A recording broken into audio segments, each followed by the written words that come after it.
pero tenemos visitas. Las visitas. Germán Coronel, abogado, es también asesor jurídico del Ministerio de Salud de Entre Ríos, la persona que se encarga de seguir todos los expedientes jurídicos que llegan, reclamos, tienen que ir a la justicia, algunos problemas legales, llegan a la oficina de Coronel. ¿Cómo anda, Coronel? Bien, muchas gracias por la invitación. ¿Cómo está hoy? No, Coronel ¿cómo? tiene los temas más insólitos. Sí. Médicas que trabajan en hospital sin tener título de médica, enfermeras que trabajan sin tener Bueno. título de enfermera. Todas esas cosas pasan en salud, ¿no? Y más todavía. Y sí, en salud pasan cosas buenas, pasan cosas malas. Tenemos muchos centros asistenciales distribuidos en toda la provincia, más de 65 hospitales y más de 250 centros de salud, con una planta de 17.500 empleados. Y eso, nosotros trabajamos, es decir, el Ministerio de Salud, todos los efectores trabajan las 24 horas del día, es decir, que hay hospitales sábado, domingo, 365 días del año, es una actividad que no para, es una de las actividades del Estado que no para, y bueno, pasan cosas buenas y malas. En este tiempo de gestión debieron ordenar lo que pasaba hacia el interior de ese monstruo que es el Ministerio de Salud. Sí, había un desorden producto de muchos años de desidia, Hay gestiones que han tenido la buena intención, hay otros que han fracasado en su intento, hay otros que realmente han acomodado algunos aspectos. Ha habido de todo en estos últimos 20 años. Lo cierto es que nosotros, cuando asumimos la gestión a la cabeza Sonia Velázquez, lo que nos propusimos es darles prioridad a lo prioritario y tratamos de que la salud de la población esté garantizada, funcione, tratar de darle la mayor incentivación a los empleados, el tema de los concursos, etcétera. Es decir, tratamos de poner orden en muchas cosas que estaban bastante desordenadas, en otras estaban encausadas, en otras faltaba realizarlas, en otras las hemos implementado. Es decir, ha habido de todo un poco y la verdad que han pasado 2 años y medio y parecen 10, pero igualmente es poco tiempo como para realizar una cantidad de cosas que todavía están en el tintero. ¿Cuál es la irregularidad con la que se encontró y que le llamó más la atención? Bueno, me llamó mucho la atención la parte disciplinaria, había más de 600 expedientes paralizados, de los cuales más de la mitad se pudo activar y de los cuales, obviamente, en la mayoría de ellos hubo sanciones de tipo disciplinario, lo que motivó de alguna manera que mucha gente que no iba a trabajar, porque si no motivó, empezara a cumplir. Eso Claro. fue, me acuerdo, una reunión en Villaguay hace ya 1 año y medio que le llamaba la atención, que como veía que la dinámica era otra, la gente empezó a volver al hospital, ¿no? Empezó a aparecer gente que... ¿Y dónde estaba esa gente? Bueno, había gente que no se sabía dónde estaba, otra que estaba en la legislatura en el momento, u otra en la municipalidad del lugar, porque en algún momento se le dio la autorización por un plazo, pues el plazo estaba vencido, y bueno, y tenían el trámite para volver a autorizar la afectación, pero no había salido. En fin, una cantidad. Yo le quiero decir que, por ejemplo, cuando yo asumía el trámite del circuito, eran más de 22.000 expedientes se tramitaban. Es impresionante. Si en la asesoría legal yo el mes pasado recibí 600 expedientes, el mes anterior 1.000. Es decir, porque aparte no solamente el reclamo de los empleados, sino también el reclamo de la gente, de gente que quiere abrir una farmacia, es decir, situaciones que se dan, concursos, en fin, una cantidad de actividades que tienen que ver con la parte económica, administrativa, contable del Ministerio de Salud. Ahora, en el boletín oficial vimos los últimos meses publicados edictos donde por ejemplo, se hablaba de personas que estaban en falta porque no habían ido nunca a su lugar de trabajo y se les reclamaba el dinero. ¿Cuántos más o menos casos hay hoy tramitando Yo en el ministerio? no lo puedo cuantificar cuántos casos hay, pero precisamente te había hecho la introducción, esto es producto de eso, que te estaba diciendo, es decir, estaban paralizados, después salió la cesantía y bueno, indudablemente no se comprobó que no trabajaban y se había pagado hasta un cierto determinado momento y eso hizo que debamos liquidar lo que le debía al Estado, no se los puede, mucha gente no se sabe dónde están, no se los puede notificar, otros están jubiladas.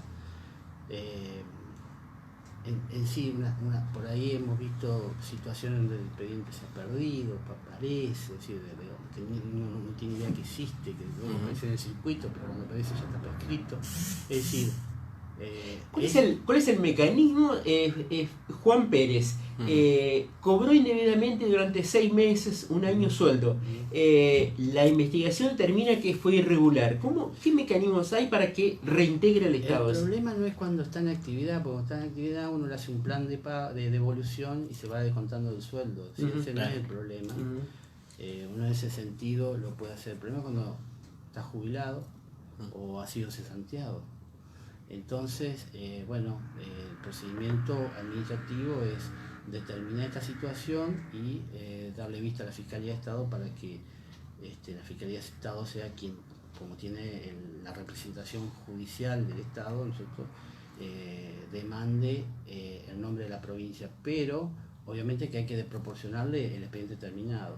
El otro tema también es que lo detecta por ahí el Tribunal de Cuentas, ¿no? Y el Tribunal de Cuentas de oficio en muchas oportunidades inicia la cuestión, el juicio de cuenta, y es donde también se determina que alguien alguna vez lo trabajó y se lo determinó que debe. Entonces todas esas cuestiones son las que con distintos matices van llegando a nuestras manos, y bueno, tratamos de que eso se culmine administrativamente para poder recuperar lo que se debe. Ese es un tema con los empleados. Durante la gestión de Sonia Velázquez se ha intervenido, muchos hospitales se han designado equipos de normalización. El más emblemático fue el de Colón, pero ha habido en nuestros hospitales y ha habido muchos problemas. ¿Qué irregularidades o desórdenes se encontraron en la administración de los hospitales? Sí, de todo un poco. En el hospital de Colón, por ejemplo, llamaba la atención que el consumo de oxígeno líquido era superior al de Concepción del Uruguay, que tiene una tasa de internación muy importante, y de Colón no tanto. ¿Y la complejidad es menor del hospital? Es menor, pero aparte, si bien tiene terapia y tiene internación, la tasa de uso no justificaba, digamos. Entonces ahí se inició una investigación, se le dio vista al Tribunal de Cuentas, el proveedor quería cobrar y le dijimos no. Vaya y quejese que quiera la justicia. Usted, si es proveedor, va a cobrar de acá en adelante a medida que se acredite que efectivamente entregó. Lo que pasa es que también la complejidad tiene el oxígeno líquido, que es un medicamento, y tiene que estar fiscalizado por un farmacéutico del hospital.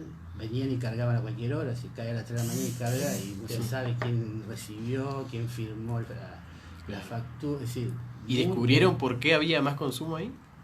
¿Había alguna...? Más consumo, no sé, si puedo decir... O un empleado infiel que... sí, pero lo que pasa es que no se reconoce la irregularidad. Si quiere cobrar, no, esto es imposible, claro. Esto no. El hospital de Colón es el emblemático, pero hubo en otros hospitales, digamos, hubo cuestiones de todo tipo. Por ejemplo, otro de los hospitales que nosotros tuvimos que desembarcar, yo no digo intervenir, porque en Colón no es que se intervino, la directora quedó, pero se le dotó de un equipo de apoyo, inclusive se ordenó los papeles. También tenemos que tener en cuenta que muchas veces en el interior de la provincia la dinámica administrativa es diferente, pero es responsabilidad nuestra capacitar al personal, ¿no? Porque eso tiene que ser así. Pero bueno, Federación, por ejemplo, es uno de los hospitales que se normalizó de una manera muy óptima.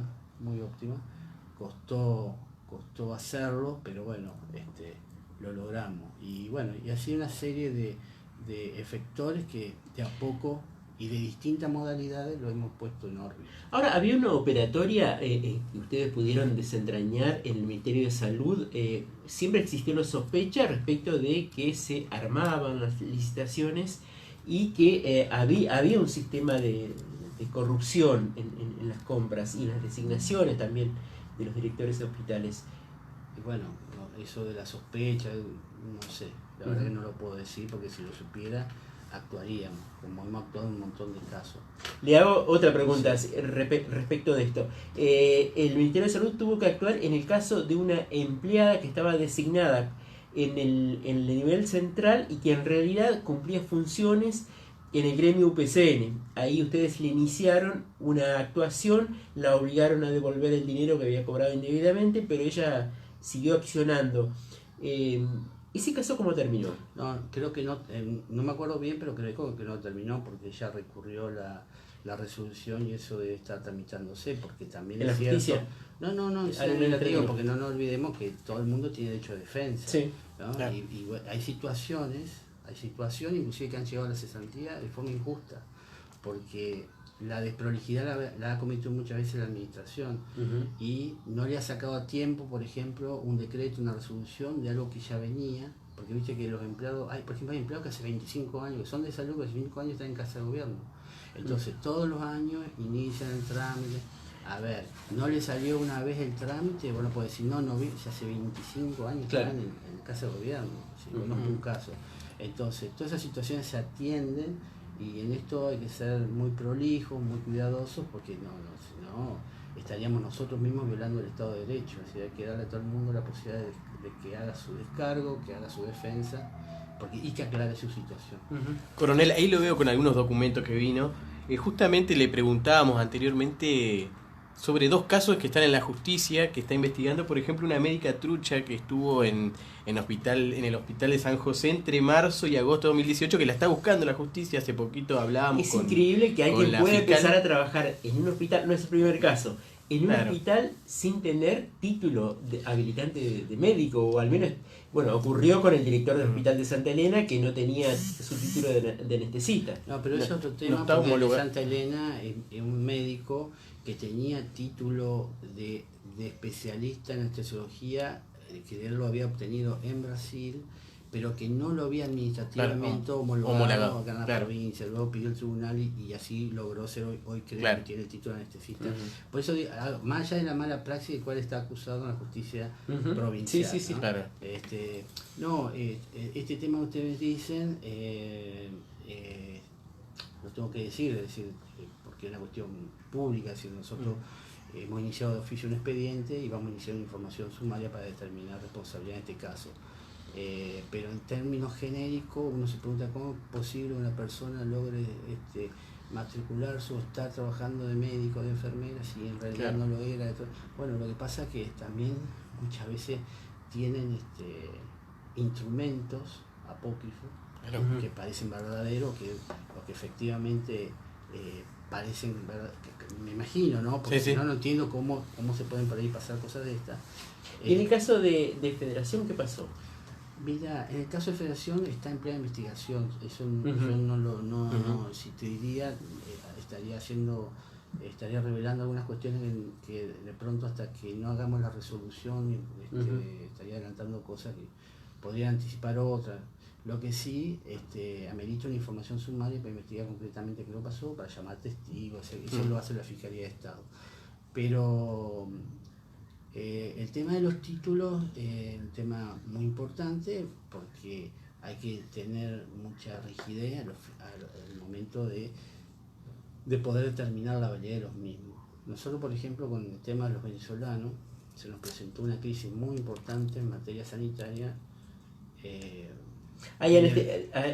Estamos acá en Radio Costa Paraná con el abogado Germán Coronel, asesor legal del Ministerio de Salud. Hubo un acuerdo entre la provincia con la Cancillería, con... No, el tema fue así, es decir, te cuento. A ver, la llegada de médicos venezolanos y cubanos. Por ejemplo, primero todo empezó con una llegada de un médico cubano. Este médico cubano que está en Colón, que es una anestesia. Nosotros en un momento tuvimos una crisis muy profunda, todavía parcialmente subsiste, pero subsiste, en muchas especialidades, en especial en anestesiología. Es decir, no se puede operar si no tiene un anestesiólogo. Teníamos muchos planteles en toda la provincia, no en todas, sino en lugares puntuales de la provincia, donde no se hacía cirugía porque no había anestesiólogo y solamente se derivaban las urgencias y las programadas, la gente esperaba meses. Claro. Una vesícula, una quebrada. Imagínate que es un tema gravísimo. Entonces era imperioso resolver la situación. En el largo plazo era así, qué sé yo, trayendo gente de afuera, pero la reválida tarda 5 años. En el corto plazo hablamos entre todos y apareció la posibilidad de autorizar médicos extranjeros con una especialidad. Aparece un cubano que había sido médico acompañante de los médicos de las tropas argentinas en Haití. Entonces el médico tenía en su certificado, yo la primera vez que veía un certificado de La Habana, distinguido por la Universidad de La Habana, pero que tenía el sello de la embajada, el consulado argentino en La Habana, que certificaba la autenticidad del título. No era la firma de Taleb, por ejemplo. Bueno. Y bueno, hubiera sido en esa época era el embajador. Claro. Sí, hubiera valido. Pero bueno, el otro tema, porque los cubanos no tienen el sistema que yo te voy a contar ahora, por el cual pudimos incorporar al venezolano, que es el sistema de la Haya, el sistema internacional, las postillas de la Haya, es un sistema internacional de Naciones Unidas, en donde se certifican los instrumentos públicos y privados en una base de datos cuando uno va y certifica, va a estudiar al extranjero un curso, te dicen que eres apostillado, si viene un escribano, te autentica y se inscribe. Y todo un procedimiento muy riguroso. Los venezolanos que se habían literalmente escapado de Venezuela, hay 700 médicos venezolanos en el país. Se nos presentan este problema en distintas especialidades, hay un déficit muy importante en el interior de generalistas, de pediatras, de otorrinos, de cardiólogos y sobre todo de neurocirujanos. Claro. Y sobre todo de anestesistas. Entonces, también está el otro tema, que hay un círculo cerrado en algunas especialidades, principalmente anestesiólogo, no entra cualquiera, y eso, con esto me parece que se quebró el círculo. Usted dirá si es así o no. Yo no quisiera entrar en la cuestión esa particular. Hemos tenido una excelente relación, nos costó relacionarnos, pero en realidad hemos logrado tener una sintonía que nos ha ayudado a llevar adelante estas políticas. Por supuesto, con acuerdos específicos, etcétera, que ya muchos venían de antes. Pero te quería contar, cuando se decide llevar adelante el tema de los médicos venezolanos, yo me reúno con ellos en Buenos Aires. Es decir, un director de acá de la provincia me conecta, me voy a Buenos Aires, me reúno con ellos y me muestran. Yo quería ver qué tenía. Claro, yo veo el diploma y parecía hecho en Bursaco. Era una imprenta de Lanús. Parecía de juguete, en el sentido que era así, es decir, no era el cartón como nosotros, sino era un papel distinto. Parecía de manteca, así, todo. Más precario, quería decir. No, estaba muy bueno, distinto, las letras todas góticas, es decir. No sé, no podía yo, y cuando lo doy vuelta, ¿no es cierto? Digo, ustedes hicieron firmar con la Cancillería, con la Embajada Argentina en Venezuela. No, si tuvimos que salir disparado porque teníamos puesto, no pudimos, no nos dimos cuenta. Y de pronto veo que tienen un código, una numeración como oficial, ¿no? Más allá de las firmas. Y digo, ¿esto qué? Me dicen, el apostillado de la Haya. ¿Ustedes tienen apostillado? Sí, Venezuela tiene apostilla de la Haya. Digo, ¿me puedo llevar una fotocopia? Me llaman. Entré a internet, perfecto, estaban todos. No solamente toda la historia médica de los muchachos, de las chicas, sino las especialidades que tenían, es decir, completito, ¿no? Es decir, y de esa manera nosotros pudimos, frente a la emergencia, si no esto no hubiéramos podido, porque la ley nos permite, hacer contratación exclusivamente para el sistema público de estos médicos venezolanos que lo que dicen los directores y los médicos que están con ellos trabajando, están muy bien formados, muchos de ellos muy bien formados, gente muy trabajadora como la nuestra, pero inclusive, ¿no es cierto? No es que hemos traído pero lo hemos puesto a la misma altura. Y aclaro a la audiencia, porque muchos están pensando, ¿cómo no le damos trabajo a nuestros médicos? Hemos, inclusive en el caso de los anestesistas, obviamente que invitamos a través de carta de documentos, notificamos recientemente la posibilidad de trabajar en La Paz, en Federal, en Feliciano. Lugares que se rechazan habitualmente. Bueno, entonces nadie contestó, nosotros tuvimos que echar mano a esto porque para la salud según la Constitución, la reforma del 2008 es un derecho humano esencial y el Estado lo debe garantizar. ¿Cuántos son los médicos venezolanos que hay actualmente en el sistema público provincial? No son muchos, no debe haber más de 14, 15. Bien. Hace poco se fue una de las chicas, una de las primeras que vino, creo que fue con la que yo hablé, que la teníamos en La Paz. Se ve que tuvo un mejor ofrecimiento y la llevó a Mendoza. Y tengo entendido que la Nación ahora le da la reválida, no sé cómo, debe ser a través del Ministerio de Educación, tratando de cooptar este grupo humano y resolver la situación inmediatamente para poder darle y ubicarlos en lugares sanitarios, provincia de Buenos Aires.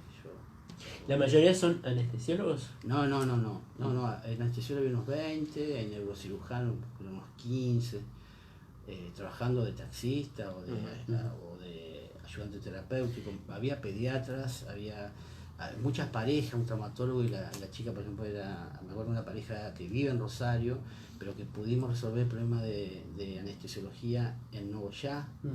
Y entonces cruza el puente, va, le hace las guardias, el marido trabaja traumatólogo, es decir, todos llegaron por la crisis en Venezuela, por la situación política. Por la situación, toda gente joven, toda gente joven. Sí, tengo entendido que hay uno en el hospital Domac trabajando y que recorre el Delta también, ¿no? Bueno, por ejemplo, el director del hospital Domac, que acabo de recién hablar de acá de Paraná, Bachetti. Y Bachetti es médico recibido en La Habana. Claro. Por ese convenio que vos me traías a colación, porque durante el gobierno de Cristina se firmó un convenio con Cuba, en donde se fueron una cantidad de muchachos y chicas a estudiar a Cuba medicina, y obviamente trajeron el diploma de médico muy bien formado, y ese tratado, en realidad fue un tratado internacional entre La Habana, entre Cuba y Argentina, generaba un marco legal que obviamente ellos podían trabajar libremente tanto en Argentina como en Cuba. Otro caso hoy comentamos el caso de la médica que la busca la justicia porque tenía un título apócrifo, digo, y también hay una enfermera que trabajó 5 años, que es Maida Gisela Ferreira. ¿Qué pasó al mi nivel administrativo? Es un tema heredado viejo, es un tema que nos vino de estos expedientes que yo le estaba contando al principio, cuando se salió el decreto y obviamente... No, ese tema que vos me decías, no, se lo dio de baja ya, creo que en el 2009 se detectó eso. Lo que pasa es que el expediente de recupero estaba, digamos, extraviado, y bueno, nosotros le dimos curso y es lo que ustedes vieron en el boletín oficial cuando tuvimos que formalmente intimarla porque no se sabe dónde está. Bien, también lo vamos a correr del lugar de asesor legal del Ministerio de Salud y lo vamos a llevar a su trabajo como abogado. Está representando legalmente en la justicia al intendente de Seguí, Cristian Trepo. Cristian Trepo tiene una causa, por supuesto, sobre precios. Esta causa que aparecieron en distintos municipios, ¿no?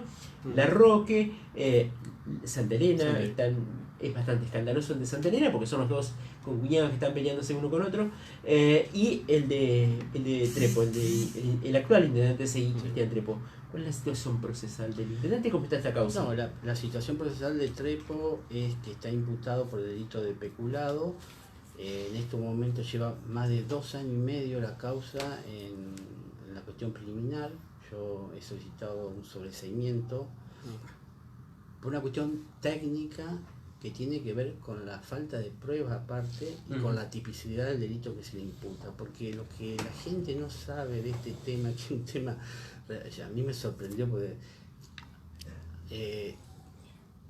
hay una ley provincial que sale en la época de Uribarri, en donde invitaba a los municipios a adherirse a un plan nacional de fomento para hacer vivienda o calles, que era, es decir, se presentaba el proyecto y el costo del proyecto se aprobaba y venía la plata y se hacía la obra en plazos sumarísimos, plazos distintos, porque aparte se lo sacaba el esquema de la ley de obra pública y de contabilidad. Se creaba un sistema muy especial la ley. Entonces el municipio adhiere por ordenanza, el municipio hace el proyecto, más país, más municipio, más patria se llamaba el proyecto. Y se presenta no solamente el proyecto, sino el costo del proyecto, que eran 2.644.000 pesos. Perdón, 20.644.000 pesos, una cosa así. Pasó por todas las áreas técnicas del Ministerio de Planificación Federal. Se aprobó la parte técnica y se aprobó la parte económica. Es más, el acto administrativo firme y consentido y no cuestionado por los fiscales dice que el costo de esa obra es un precio razonable. Eso vuelve a seguir e inmediatamente tienen que iniciar se firma un convenio entre la nación para comenzar, y bueno, se llama a 3, no necesitaba una licitación pura, directamente era por cotejo de precio, era una contratación directa de cotejo de precio. De 3 se presentó uno, que oí que la empresa está cuestionada, la obra se hace, y bueno, hay una denuncia motivada por razones políticas de los concejales de la ciudad, pero eso es una anécdota porque más allá que para nosotros es falsa la denuncia, cualquiera puede hacer una denuncia si realmente considera que tiene elementos, y el funcionario tiene que afrontar las consecuencias y probar su inocencia. Esto así, el sistema democrático es más cerrado para los funcionarios que para cualquiera de ustedes. ¿Y qué pasó ahí? Pasó que, bueno, sí, el juez empezó a estudiar, disputa peculado, una pericia, el perito fue, constató la obra terminada, hicimos una consulta, porque no nos quedaba claro algunos conceptos que había hecho, y en la aclaratoria es ahí donde se despacha con un supuesto sobreprecio. Supuesto sobreprecio que se funda en el pseudo perito que había presentado los denunciantes, donde había sido desnostado por el perito en la pericia principal. Pero a pesar que lo había desnostado, en cuanto lo descalificó en un montón de cuestiones, que era como que había hecho mal lo que era su trabajo, cuando hace la aclaratoria y sobre el precio se basa en los elementos que aporta ese ingeniero. Entonces, nosotros impugnamos esa pericia, una pericia realmente inverosímil, razonable, es decir, que está cuestionada, que no carece de legalidad, pero más allá de eso, en un momento determinado, la Fiscalía eleva la causa a juicio. Me corren traslado, contestamos, yo pongo el solicitamiento y después en subsidio ofrezco prueba para el juicio. Se fija fecha. Diciembre del año pasado. Diciembre del año pasado. En los primeros meses de este año me notifican de que había habido un desistimiento de la Fiscalía, es un retroceso fundado en que necesitaba otros elementos probatorios para beneficio de la causa. El juez acepta el planteo de Fiscalía, que para nosotros fue sorpresivo, y deja sin efecto la audiencia. Pasaron los meses, no pasaba nada, se hace la presentación del pedido de sobreseimiento al juez de garantías porque no pasaba nada. Ese mismo día se opera una prueba que tiene más que ver con la empresa, porque es un pedido a la FIP de la empresa. Vale decir que contra Trepo en realidad nosotros consideramos que la Fiscalía no tiene elementos verosímiles que puedan mantener la acusación. A ver, pasaron 2 años y medio, ¿no es que estamos hablando? Y aparte, supongamos que mantengan, que el juez no haga lugar, bueno, tiene que recorrer todavía el juicio y las apelaciones de su caso, ¿no es cierto? Por otro lado, el delito de peculado significa que se le ha confiado al funcionario público bienes o dinero, y una vez que entró ese dinero en la esfera de su potestad, digamos, la malgastó, o le dio otro destino. Todo lo sacó de su esfera. Y entonces, ahí se tipifica el delito de peculado. Acá, cuando entra a la esfera de la Municipalidad de Seguí, es la plata que se había aprobado en la Nación y que está aprobado en el expediente, que fue la que se pagó cada vez que certificó la obra. A ver, es decir, estos son los datos objetivos, yo lo doy. Obviamente que están las interpretaciones a favor, están las interpretaciones en contra, pero lo cierto es que yo en ese sentido he visto un expediente, digamos, administrativo muy prolijo dentro de las limitaciones que tiene Seguí, porque Seguí no tiene tuvo que contratar una arquitecta o una ingeniera para que hiciera el proyecto, no es que tiene el cuerpo de ingeniero, no tiene por qué. El 9 de agosto se hizo la audiencia donde ante el juez de garantía Bonasola, donde se discutieron estos elementos y pidieron el sobreseimiento de Trepo y cuestionaron mucho al perito ingeniero civil Beltrán Uranga que hizo que dictamina que hubo sobreprecio. Él trabajó también en informes en Seguí y en Santa Elena. ¿Pudieron hacer una comparación para ver Mira, porque hicieron referencia a yo eso? pedí el de Federación, que era el gobierno radical. En Federación. Que también se había beneficiado del sistema este. Y el Tribunal de Cuentas inició un expediente, pero penalmente no había nada en Federación. Y es el mismo caso que el Seguí. Acá el compañero de Santa Elena, yo no sé qué pasó, pero hay una pelea de parentesco. Más allá que puede haber algo. El de Urdinarra es distinto porque devolvió la plata que no hizo la obra, o había gastado parte de la plata y no hizo la obra. Así, no es lo mismo. No es lo mismo. Y aparte, más yo con esto no quiero que no quiero que piensen que estoy buscando que lo quieran a Trepo. No sé, hay gente que lo quiere, hay gente que no, seguramente hay gente que piensa muy bien, pero que piensa muy mal. No se trata de eso. Se trata de que es un intendente, un tipo que lleva 3 periodos de gobierno, que ha hecho de esa ciudad que ha crecido mucho. Está en la parte ya más que nada, pueden decir ustedes, política. Bueno, sí, pero es una persona que ha gestionado, y esto es parte de la gestión y es parte de los riesgos que tienen que gestionar. Bien, 2 años y medio en la parrilla, como diría el presidente del Supremo Tribunal, Emilio Castrillón. En la parrilla está Trepo, entonces, sin resolver.